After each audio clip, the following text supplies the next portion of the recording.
Welcome to GSA Does That, the stories behind the federal agency delivering effective and efficient government. I'm your host, Rob Trubia, and in this, our third episode, we'll take you aboard the incredible 8A Stars 3 GWAC spaceship. Okay, it's not a spaceship, but today's topic does have the ability to help your company reach new heights. So really, what is the 8A Stars 3 GWAC? Well, it's simply a small business contract like so many of the small business contracts that GSA administers. But STARS is a bit unique in that it gives the federal government access to a vast array, and I do mean a vast array of IT services and solutions from a diverse pool of industry partners. And this program, like many of our small business contracts, goes beyond borders, supporting requirements both within and outside the United States, creating a world of opportunity for your business. So picture that world where businesses are as important as Fortune 500 companies, where emerging technologies are embraced and given the spotlight. Small businesses are the backbone of our economy. We know that, and GSA has a host of contract specialists who work every day to make sure these companies are positioned to do business with their government. And of course, we will address the question on everyone's mind: how can small business, maybe your small business, become an industry partner with the government? We'll break down the requirements and shed light on some of the steps to join this group of providers. Fasten your seatbelts, grab a cup of coffee, and join me and our guest today, Herman Lyons, GSA Business Management Specialist and Contract Specialist Jean Fluevog, as we uncover the world of small business contracting with the United States government. And remember, this podcast is available on all major platforms. Please be sure to subscribe. For more information about the show and a deep dive into the episode, visit us at gsa.gov/podcast. Okay, let's jump right in. Herman and Jean, thank you both for being with us today. Hey, Rob. Thanks for having me. Glad to be here, Rob. All right, so let's kick things off by getting to know you both a bit better. Where do you call home? And tell us a little bit about your journey, the journey that ended you up in the world of government contracting. Herman, maybe you can start us off. Sure. Well, sounds good, Rob. Thanks again for having us. We're really excited to be here and talking a little bit about the 8A Stars 3 GWAC and small business in general. A little bit about me. I've been on the Stars 3 team going on 15 years, and now I have the opportunity to become the 8A Stars 3 program manager. So it's the past 15 years have been great. I live in Kansas City, Missouri, so right in the Heartland region. A little bit about me and how I got here actually is immediately after graduating college, I began working for a small business in Kansas City, Missouri. And during the time there, I really had an opportunity to learn about small business and government contracting. This business was a small disadvantaged business located in a hub zone, or what's called a historically underutilized business zone, owned by a lady who was a service-disabled veteran, right? And I had the opportunity to find out about this government contracting thing and had the ability to apply for the 8A certification, get on GSA's multiple award schedule. And so I've been on the other side of the fence, right? I've done a lot of what our GSA contractors do. And when I had the opportunity to come on over with GSA and be a business management specialist, I jumped at the opportunity. So really enjoying the ride so far. I enjoy having a different perspective than most of my colleagues, seeing things from both sides of the fence, if you will. So that's a little bit about me and kind of how I got to GSA and to be a member of the 8A Stars 3 team. Well, thanks, Herman. Thanks for sharing that. I appreciate it. How about you, Jean? Well, Rob, I took a little different route from as compared to Herman, but like him, I am in the greater Kansas City metropolitan area on the Kansas side, right outside of Fort Leavenworth. I did spend about 20 years in the United States Army, and then I followed that up with a position with a major defense contractor. But following that, I too went to work for a small disadvantaged business, and ironically, it was that job that ultimately led me to join the GSA. I've spent my first couple of years with the GSA as a contract specialist on the Stars 2 GWAC, which was the predecessor contract to the current Stars 3. And then after that, I was selected to be the principal CO on Stars 3. Excellent. So lots of experience. We're glad you're both here. And Jean, thank you for your service in the Army. 20 years, that's really outstanding. Thank you so much. Sure. Appreciate it, Rob. Well, gentlemen, like I said, I'm really glad to get to know you both. And we're really glad you're here. So I wasn't surprised when I started to take a look into this that GSA has had an A rating with the Small Business Administration for over a decade and running. So with that, we know GSA has a very solid reputation for supporting small businesses and giving them a seat at the table in the federal marketplace. So, Herman, what are some of the ways GSA opens doors for small businesses to really thrive and in such a competitive environment? Yeah, that's a really good question. I appreciate it. I think what GSA does best is give small businesses an opportunity. In the Small Business GWAC division and on the 8A Stars 3 team, we're all about providing opportunity to our entire industry partner base. When you look at GSA as a whole, you've got GSA's Office of Small and Disadvantaged Business Utilization, who's there to really promote small business across the agency. But I'd like to highlight actually the GSA contract vehicles as well, all the small business set-asides we have, which allow our GSA customers the ability to leverage these small businesses. One of the things that I'm most proud of on the 8A Stars 3 team is, when we started this program, actually over 3 decades ago in the late 1990s, it was all about providing those businesses an opportunity, specifically those small businesses who had traditionally been left out of federal procurement, right? And 3 decades later, we're still doing it. So when somebody asks me what we do in a nutshell or why we do it, in my mind, it's all about the opportunity. Every small business who wants to be successful, they have a chance. Robert, I'd like to tell one of the stories that Jean and I like to tell, or data points we like to track, is what we call our rising stars. And it's really our industry partners who have received their first GSA contract through this contract vehicle. So I should say their first GSA task order award through this contract vehicle. And so, we've got 300 industry partners who have received task order awards, and 170 of them are rising stars, meaning that this contract vehicle provided them that first bite at the apple, if you will, or that first opportunity to win work on GSA. So, I hate to go down the 8A Stars 3 rabbit hole, but when you look at GSA holistically, you look at the OSDBU office, you look at, our strategic plan and how we want to have a diverse industry partner base, it just kind of all fits together. And we're very proud of the opportunities that we've given our industry partners.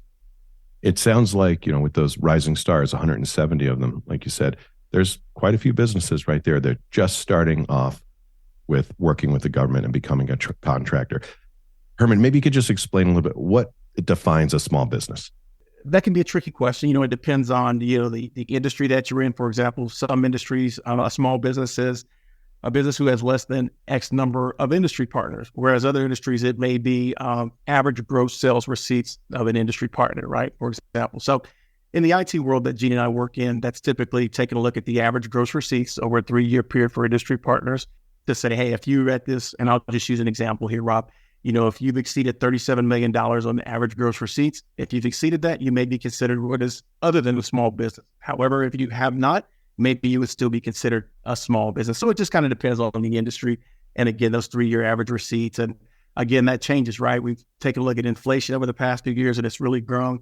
And, SBA, they set the target that, hey, here are the thresholds that are going to be the small business or other than small business. So it really depends, but hopefully that gives you kind of a good idea of why a business might be classified as small or other than small. All right, well, that is certainly helpful. And let's pivot here. Let's just talk about the star of the show here, the 8A Stars 3 GWAC, the thing that I called a spaceship, which is not a spaceship. It is a contract that's awarded over $20 billion to small businesses in just the last decade.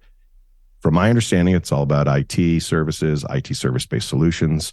But what exactly does that encompass? Herman, can you give us some examples of the specific services that fall under this big IT service umbrella?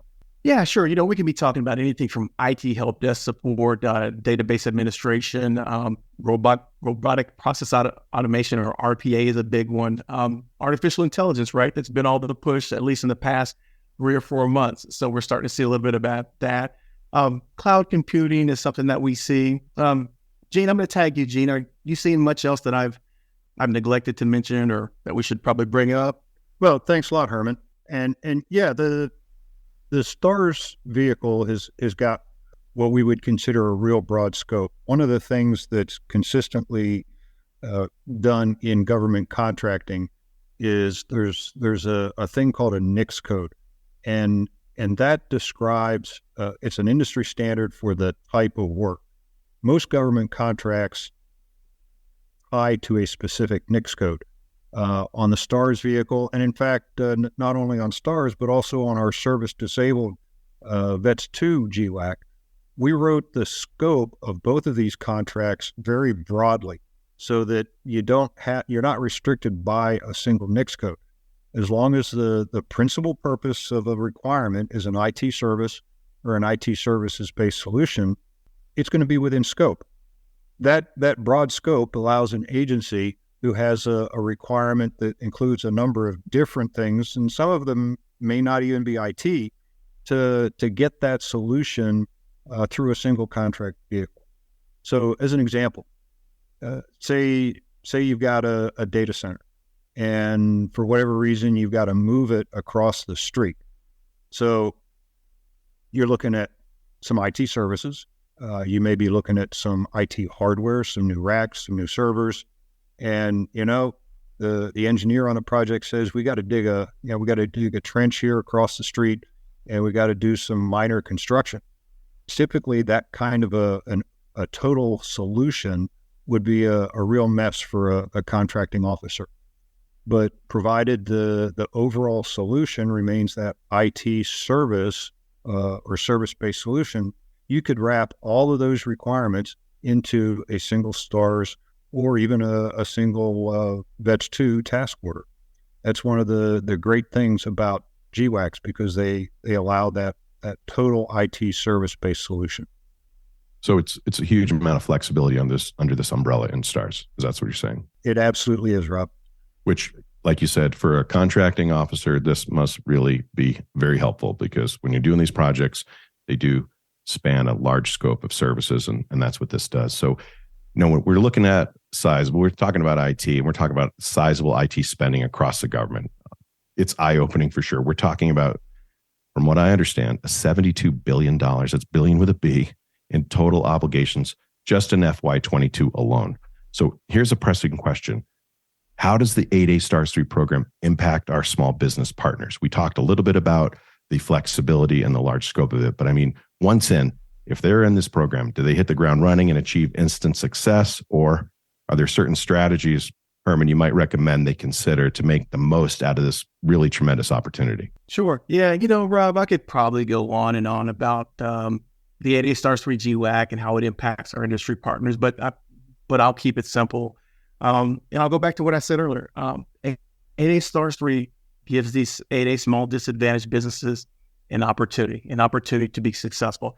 I mentioned it a little bit earlier that, many of the industry partners, about 170, have received task order awards to this vehicle that they otherwise hadn't otherwise gotten. So we just want to make sure that all of our industry partners have an opportunity. I like to tell them all the time, some will take it and some won't, and that's fine, because we want to meet you where you are. Now, the second part of your question, I think, if I remember right, is about, success, right? And instant success. And, we've had our fair share of exceptional industry partners. And in the past 15 years, I've kind of seen it all. But what I haven't seen, or what I can't recall, is one industry partner who achieved instant success. I mean, as I think about it, the strongest industry partners seem to have a well thought out capture management strategy. So they know what they want to do and where they want to do it and when they want to do it. They're very, very good at doing something, right? They don't do a little bit of this, a little bit of that, but they're very, very good at doing, this discipline here, this discipline there. And they can communicate that to federal acquisition professionals. I often tell our industry partners that people do business with folks that they know, they like, and that they trust. Industry partners, if federal acquisition professionals don't know who you are, I can guarantee you're not going to get any work. If they don't like you or don't trust you, you can forget it. So, we've seen several industry partners, receiving hundreds of millions of dollars in task order awards, winning 20 task order awards. But that doesn't happen overnight. We're looking at industry partners who work, who know what they're doing. And on average, it takes an industry partner, the most successful ones, anywhere from 16 to 18 months to receive their first task order award. Now, the hard part is chugging through that 16 to 18 months, right? But once you get there, you're getting some experience, you're getting some past performance, and you're just building on the experience that you have. Yeah, so it sounds like it's not really any different than any other business they're doing with any other company. Just because it's the government, it's not different. It's still about relationships. It's about persistence, expertise, and patience. But that patience really does sound like it pays off. So I've understood, and tell me if I'm wrong here, but I think the ship has sort of sailed for the initial opening to join the STARS 3 program. I get that. But I imagine there's always new contracts to be a part of for all sorts of businesses, not just IT. And with that said, how does a small American business keep an eye out for future contracting opportunities? And what kind of rewards await them if they decide to get on board? We talked about that a little bit. It's not an instant success. We're talking 12, 16, 18 months to get going. But for those small business owners out there listening, Jean, what can they look forward to? And really, how do they even begin to look at becoming a contractor with the government? Sure, Rob. That's really a great question. And yes, you're right. The STARS GWAC or Service Disabled Vets GWAC, both of those are what are considered competitive opportunities. And so like most government contracting opportunities, the government synopsizes and publishes a requirement through sam.gov, and then the companies that are interested and have the capability to perform on that requirement submit a proposal, and that's evaluated. And the folks who have a good proposal that meets the requirements are going to end up with an award. STARS 3 was very inclusive. Like you said, we have over 1,100 companies on the STARS GWAC. Wow. Now the vets GWAC is a little more exclusive, and it's targeted at companies that are a little more mature. And so that started out with 60 companies, and now it's down to, I think, about 45. But there are other GSA vehicles. And what's really important, I think, for companies out there that are interested in getting into the federal marketplace, you have to understand and you have to really know what your capabilities are. If it's not IT, then a GWAC is not your the way you want to go, because GWACs by definition are IT contracts. But the GSA has other vehicles.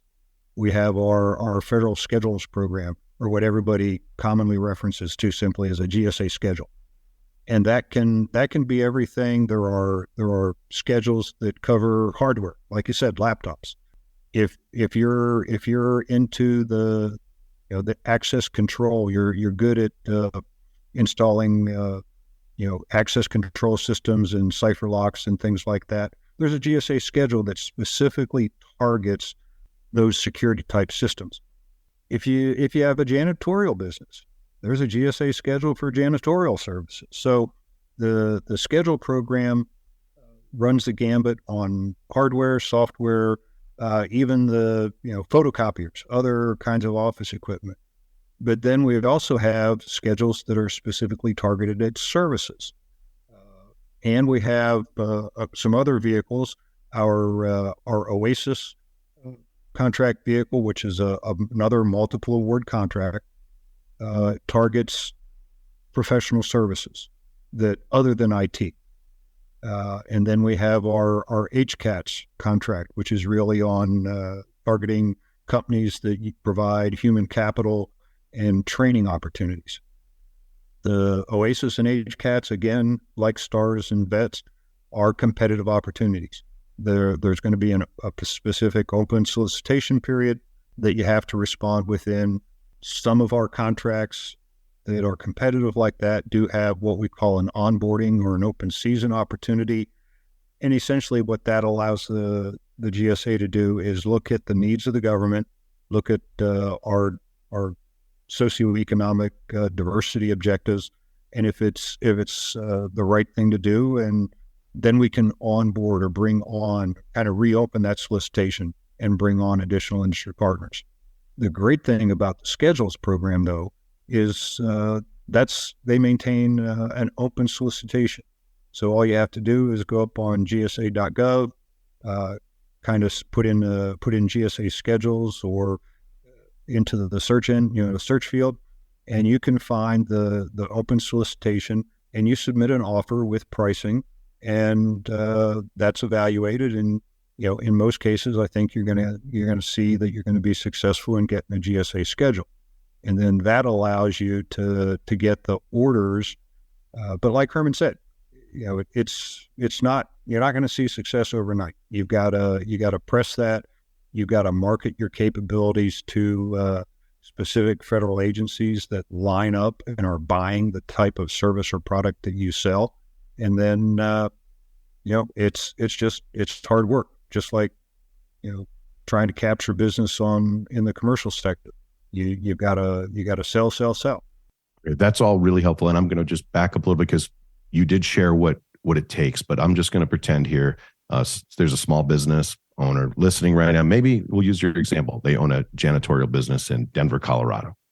And they're like, you know what? I want to look at these schedules. I want to throw my hat in the ring. I would like to see if I can become a contractor with the federal government. Tell me once again, what, in really simple terms, what do they do? What can they do right away? It's really pretty simple, Rob. Go to gsa.gov, click on, and you'll probably find a link. I think it's something like how to do business with the federal government, and just start following through that. It will guide you through a couple of decision points to get you into the right bucket, so that if you're like you said, if you're a janitorial company, you don't need to be applying for an IT services schedule, and work through that process and submit your offer. Great. So pretty straightforward, maybe a little intimidating because when we start thinking about going to websites, trying to figure things out, but there's, I'm sure, lots of help along the way. And I've been to the website. It is pretty well done, pretty simple, and clearly, hundreds of thousands of contractors are using that vehicle, and it's working out pretty well. And patience sounds like the word of the day here for that. Hey, Rob, could I tag on? Yeah, please do, Herman. Another useful resource and a website that I'll give listeners if you want to jot it down real fast that'd be great. Is just GSA's OSDBU office. And for those of you who aren't familiar, it's the Office of Small and Disadvantaged Business Utilization. We call it the OSDBU. But their website, they've got a great shortcut. It's just gsa.gov/OSDBU or OSDBU. From that website, you're going to see a myriad of trainings that they have for industry partners just looking to get into federal contracting. Jean did a great job of describing all of the different contract vehicles that we have across the different disciplines. And this really GSA's vehicles can seem like the shiny object, right? But there's really, you want to be careful. And when I say be careful is that in business, you have to always know what you're getting into, because once you get into something too far, a lot of times it's hard to turn back around, right? So, leverage groups such as GSA's OSDBU office. They've got some great folks over there who have been doing this for years, decades. Some decades I've been working with, who can tell you the game. This is what you should consider. This is what you should not consider. Also, groups such as the Apex Accelerators, which used to be known as PTACs, funded by DOD. But folks who have been 1102s and 1101s before can tell you, hey, this is what you can expect if you want to be a GSA contractor. And, let's not forget our friends over there at the SBA, the Small Business Administration, who can kind of help you figure out if your business is ready to be a GSA contractor. Now, if your business isn't ready, that's no problem. You're just not ready yet. And I would much rather somebody to tell me I'm not ready now rather than to tell me I'm not ready a year from now. So, Rob, thanks for letting me tag on to what Jean was saying. I appreciate it. Sure. That's incredibly helpful and really encouraging. And really is. I want to pivot here a little bit. Herman, if there's a company out there right now and they're like, we're really good at exactly what he's talking about, or we're really good at something in particular, something deep in emerging technologies, what do they do about that? Because we talked a little bit earlier in the podcast that maybe the ship had sailed, is what we said about the initial offering. So clearly they're just not out forever. Where are they at? I'm a company that I'm really good at something. I really think I can help my government, and I really want to get in on this. What can they do? Well, before you can play the game, I think you have to understand the game. And so I would say from the vantage point of someone who might be considering they want to be part of the 8A Stars 3 GWAC, as Jean mentioned earlier, there's always an opportunity for subcontracting. What's really cool about this vehicle is that all of our 1,100 plus industry partners have great flexibility with whom they can subcontract with, which is nice because it gives flexibility to our industry partners, which ultimately leads to flexibility at the task order level by the acquisition team. Those folks who are just wanting to get in from the beginning, again, I would focus on GSA's OSDBU and work with the Apex Accelerator to get in. But one thing that I would kind of want to talk about or mention is that, the government doesn't move as fast as industry, right? Especially when we're talking about technology. technologies that small businesses are working on today. Maybe the government hasn't even thought of them. So I just wanted to bring up the collaboration aspect of it. You know, a lot of times, as Jean was mentioning the statement of objectives, a lot of small businesses, they know how to achieve that objective and actually can serve as a consultant to many federal agencies on, hey, this is what I see your risks are. Here's what I see your problems are. Here's what I would suggest this, or I would suggest that. So I always like to tell people about the collaboration. There was always this myth that government and industry can't talk to each other. Well, how does that work, right? We have to be able to talk to each other, find out how they help agencies achieve their IT missions. And so, you know, Rob, it just kind of depends. If somebody wants to, you know, kind of be part of this 8A Stars 3 family, you know, they would definitely serve as subcontractors, you know, but if they want to sit in the catbird seat and be the driver, definitely I would take a look at those schedules that Jean talked about. But before you do that, I would just try to understand the game and learn the process. And again, GSA's OSDGU office, the Apex accelerators, maybe you want to join an association group to help learn. But that's where I would start if I were back 20 years ago, back then when I was doing it, that's where I'd start. Herman, real quick before we close, you mentioned becoming a subcontractor. Is there a list of the contractors that you can look at to see what do they do? Am I a good fit as a subcontractor? Where would they go to find that? Yeah, definitely. So I'll speak from the 8A Stars 3 vantage point. Is that on our website, and I'll give you guys a shortcut if you want to take your time to grab your pen again, but we try to do our best with shortcuts. But on our website, it's just gsa.gov/stars and the number 3. gsa.gov/stars and then the number 3. But from our website, there's a listing of our 1,100 plus industry partners. And the really good thing is that, and Jean and his team have done a great job of maintaining this list, but it's got program managers, points of contact information, including email, telephone number, you know, where that company is located geographically. And so, you know, should you want to take a look at a company's website and maybe reach out to them and say, hey, I understand you've got a relationship with EPA, for example. Hey, I know someone in EPA. I know that they have a need here or there. They could totally reach out. So again, you've got 1,100 industry partners that you could reach out to. I would encourage you not to do any mass emailing, but to find those industry partners who really align with the services that you provide. Or another way of saying it is, what can you bring to the table? How can you provide synergy to an existing industry partner? And that would really be a great place to start. Well, excellent. Well, we've covered a ton of ground here today. Guys, thanks for being with us. Anything else either one of you would just want to jump in that you want small businesses to know, or any final thoughts or key takeaways you want them to remember? Well, Rob, I'll kick it off. Again, thanks for having us. I had a great time, to be honest with you. Our website, again, is our greatest resource. And the reason I say that is because, you know, we spent about 25, 35 minutes here talking at a pretty high level. But, you know, in terms of the 8A Stars 3 GWAC, our website is a super, super resource. I would encourage any industry partner or, you know, prospective industry partner across GSA just to go ahead and learn how the program works. If you're interested in schedules, hey, what is a multiple award schedule? How do I get on it? Why would an agency even use a multiple award schedule? And go ahead and immerse yourself, become a part of those associations I mentioned. Just immerse yourself into the environment so that you can understand, or you can look yourself in the mirror and say, either I'm ready for this or I'm not ready yet. So that's what I would say to close out. What do you say, Jean? You got anything? Yeah, Herm, absolutely. If you know kind of the niche you're looking for, but I did while we were chatting here, I pulled up the GSA website, simple, straightforward gsa.gov. And in the right-hand corner, there's a little menu bar. And if you pull that down, about the third line down is simply a link that says how to sell to the government. And so if you're completely new to this, that's a way to start doing some individual research on what the GSA has to offer.